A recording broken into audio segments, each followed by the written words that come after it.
በስመ አብ ወወልድ ወመንፈስ ቅዱስ አሐዱ አምላክ አሜን።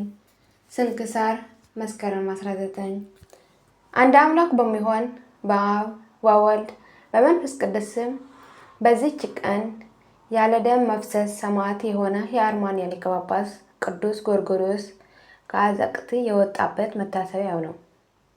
ይህም በንጉሥ ድርጣድስ ዘመን በአርመንያ ሀገር ራሱ ባሪያ አድርጎ ይኖር ነበር። ይህም ንጉሥ ከሃዲው ነበርና ዕጣን ሊያሳርግ ወደ ጣዖት ቤት ሲገባ ቅዱስ ጎርጎርዮስ ጠርቶ ለአማልክት ዕጣን እንዲያሳርግ አዘዘው። ቅዱስ ግን የንጉሥን ትእዛዝ አልሰማም። ስለዚህም እጅግ ጽኑ የሆነ ስቃይን አሰቃየው፣ በእሳትም አቃጠለው። ከዚህም በኋላ ጥልቅ ከሆነ ጉድጓድ ውስጥ ጣለው። በዚያም 15 ዓመት ኖረ። በንጉሡ አዳራሽ አቅራቢያም አንዲት አሮጊት ነበረች። እርሷም እንጀራ እየጋገረች ቅዱስ ጎርጎርዮስ በውስጡ ካለበት ጉድጓድ ሁል ጊዜ ጣይለት የሚላትን ራእይ አየች። ይህችም አሮጊት እንዲህ እያደረገች እንጀራም እየጣለችለት እስከ 15 ዓመት ፍጻሜ ኖረች። በዚያም ወራት ይህ ቅዱስ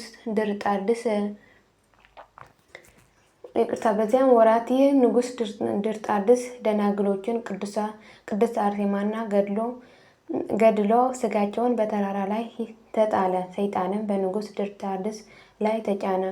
እግዚአብሔር የተፈጥሮ መልኩን ለውጦ እንደ እሪያ አደረገው። እንዲሁም ከቤተ መንግሥት ሰዎች ብዙዎችን ሰይጣን ተጫነባቸው። በቤተ መንግሥት ውስጥ ታላቅ ሐዘን፣ ጭንቀት ሆነ። የንጉሥ እህት ግን በሌሊት ራእይ ጎርጎርዮስን ከጉድጓድ ውስጥ ካላወጣችሁ አለዚያ አትድኑም እንደሚላት ሰውን አየች። ለወገኖቿንም ነገረቻቸውና እነርሱ ሄደው ቅዱስ ጎርጎርዮስ ከጉድጓድ አወጡት። በዚያም ጊዜ ቅዱሳት ደናግል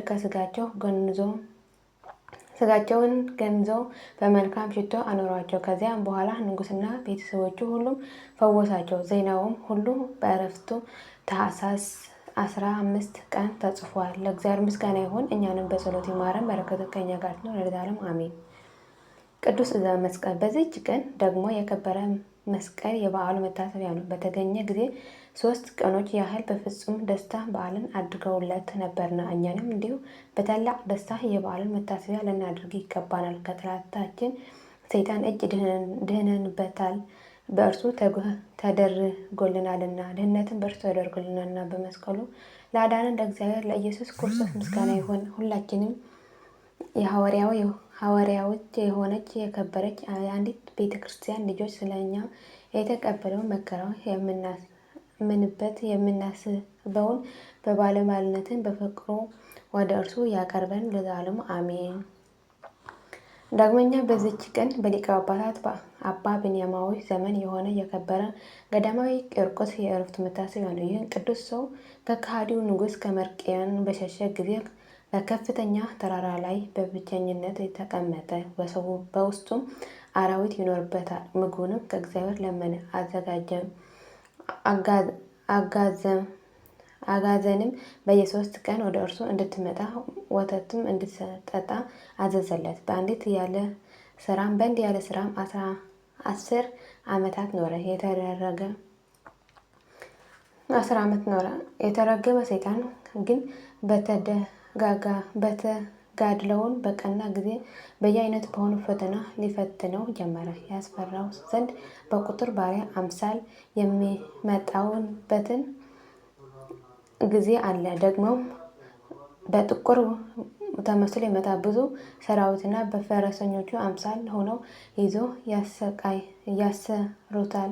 በጅራፍም ገርፎ በእግሮቹ ይጎትቱታል። ሰይጣናት እንደሆነ ባወቀ ጊዜ በመስቀል ምልክት በላያቸው ሲያማትብ ያን ጊዜ ሸሹ። በአንዲት ዕለት በሌሊት ሲሰግድ በታላቅ ከይሱ አምሳል በአንገቱ ላይ ተንጠለጠለና በፊቱ ውስጥ ሊተነፈስበት ፈለገ። ያን ጊዜም ከእግዚአብሔር እርዳታ ለመነ። መልአኩ ልኮ አዳነው። የዕረፍቱም ጊዜ ሲቀርብ ወደ ሊቀ ጳጳሳት አባ ብንያማዊ ሄዶ ስራውን ሁሉ ነገረው። ከዚህም በኋላ ወደ በዓቱ ተመለሰ። ሊቀ ጳጳሳቱም መገነጃውን እንዲያዘጋጁ 3 ኤጲስቆጶሳትን ወደ እርሱ ላከ። ወደ በዓቱም በሄደ ጊዜ ታሞ አገኙት። ነፍሱንም ከስጋው በምትወጣ ጊዜ ለመናገር የማይቻል ታላቅ ክብር ተመለከቱ። በበዓቱም ውስጥ ቀበሩት። ለእግዚአብሔር ምስጋና ይሁን፣ እኛም በጸሎቱ ይማረን፣ በረከቱም ከእኛ ጋር ትኑር ለዘላለሙ አሜን። ዳግመኛ በዚች ቀን ቅድስት ሮማን ትታሰባለች።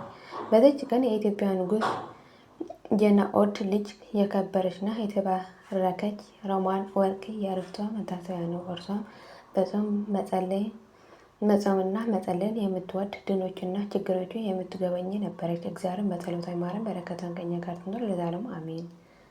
መስከረም 19 ቀን የሚከበሩ ዓመታዊ ቅዱሳን በዓላት፦ ቅዱስ ጎርጎርዮስ ዘአርማንያ፣ ቅዱስ ቂርቆስ ገዳማዊ፣ ቅድስት ሮማና ዘወርቅ፣ ቅዱስ ዕፀ መስቀል። ወርኃዊ ቅዱሳን በዓላት፦ ቅዱስ ገብርኤል ሊቀ መላእክት፣ ቅዱስ ኢስድሮስ ሰማዕት፣ ቅዱስ አቡነ አብይ እግዚእ ጻድቅ፣ አቡነ ስነ ኢየሱስ፣ አቡነ ዮሴፍ ብርሃነ ዓለም። የሁሉም ቅዱሳን በረከትና ረድኤት ምልጃና ጸሎታቸው ከመላ ሕዝበ ክርስቲያን ጋር ለዘላለሙ ጸንቶ ይኑር አሜን። አቡነ ዘበሰማያት ይትቀደስ ስምከ ትምጻእ መንግሥትከ ወይኩን ፈቃድከ በከመ በሰማይ ከማሁ በምድር ሲሳየነ ዘለለዕለትነ ሀበነ ዮም ኅድግ ለነ አበሳነ ወጌጋየነ ከመ ንሕነኒ ለዘአበሰ ለነ ኢታብአነ እግዚኦ ውስተ መንሱት አላ አድኅነነ ወባልሐነ እምኩሉ እስመ ዚአከ ይእቲ መንግሥት ኃይል ወስብሐት በሰላመ ቅዱስ ገብርኤል ሰላም ለክ በሰላም ቅዱስ ገብርኤል እግዝእትየ ማርያም ሰላም ለኪ ድንግል በኅሊናኪ ወድንግል በሥጋኪ እም እግዚአብሔር ጸባኦት ሰላም ለኪ በረክት አንቲ እምአንስት ወቡሩክ ፍሬ ከርሥኪ ተፈሥሒ ፍሥሕት ኦ ምልዕተ ጸጋ እግዚአብሔር ምስሌኪ ዛሬ ወጸልይ መረሰንተና ፍቅር ወልድኪ ኢየሱስ ክርስቶስ ከመ ይስረይ ለነ ኃጣውኢነ ለዓለሙ ዓለም ለዘላለሙ አሜን።